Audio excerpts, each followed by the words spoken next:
Chicago, winter of 1978. By 4 in the afternoon, darkness had already settled. The wind off Lake Michigan cut through layers of thick wool sweaters like icy knives.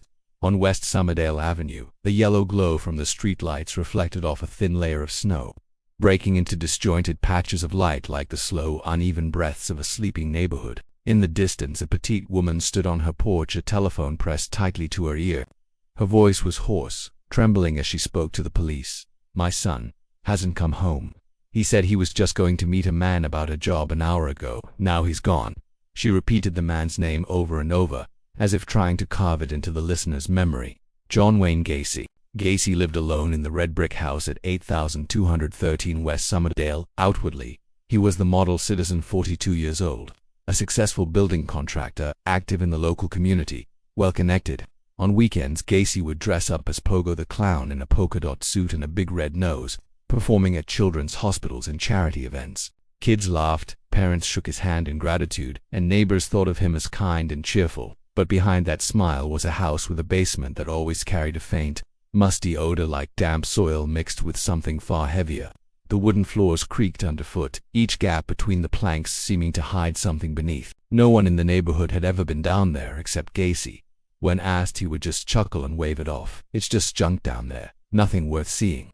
Over the span of 3 years, young men and teenage boys began vanishing around the area. They were all healthy, strong, and disappeared at night without a trace. Witnesses often described the last person seen with them as a stocky, neatly groomed white man matching Gacy's appearance exactly. Some neighbors said that, late at night, strange sounds came from the house at 8213. The clanging of metal, the dragging of something heavy, and sometimes a muffled, wheezing laugh that rose and then abruptly stopped. On certain nights, a foul, pungent smell seeped from the basement windows, forcing passers-by to cover their noses. On December 12, 1978, 15-year-old Robert Piest disappeared just minutes after leaving the pharmacy where he worked part-time. He told a co-worker, "I'm going to meet Mr. Gacy. He says he's got a job that pays well." That was the last time anyone saw him alive. The police took immediate interest. Robert had no history of running away, and his statement named a clear meeting point. A background check revealed Gacy's prior conviction in Iowa for sexually assaulting a minor. He quickly became the prime suspect. On December 21st, police obtained a search warrant. That afternoon, they knocked on the door of 8213. Gacy answered with a polite smile, inviting them in as if he had nothing to hide. But his eyes, there was something there, a glint both challenging and cold.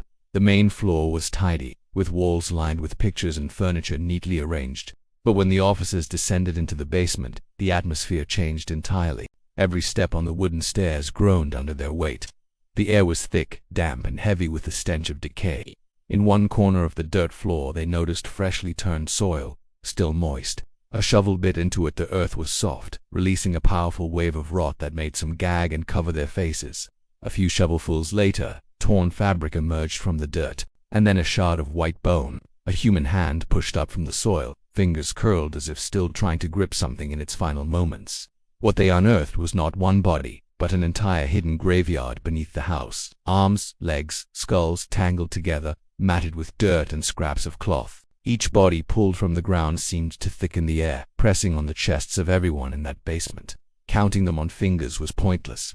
This was no crime of impulse. This was years of killing, carried out with planning and cold precision. Gacy was arrested that same night. In the interrogation room, he leaned back in his chair and spoke about the murders as if reading from a to-do list. He admitted to killing at least 33 people. 26 of them were buried under the house. The rest were dumped into the Des Plaines River. His voice was calm, even sprinkled with jokes, as though proving he felt no remorse. News of the case swept across America. The press called him the killer clown. Photos of Gacy in his pogo costume, grinning beside children, became a grotesque symbol of evil hiding behind kindness. The community reeled from the revelation that the man they once welcomed into their homes was one of the most prolific serial killers of the century. 14 years later, May 10, 1994, at Illinois State Prison, Gacy entered the execution chamber without a flicker of fear. Behind the glass sat the families of his victims, eyes locked on him, asked for his final words. Gacy spat out, "Kiss my ass." No apology, no regret. The lethal injection entered his veins. The heartbeat monitor slowed, then flatlined. The room was silent, but for those who had stepped into that basement back in '78, silence could never erase the memory of the stench, the darkness, and the heap of bones beneath the floor.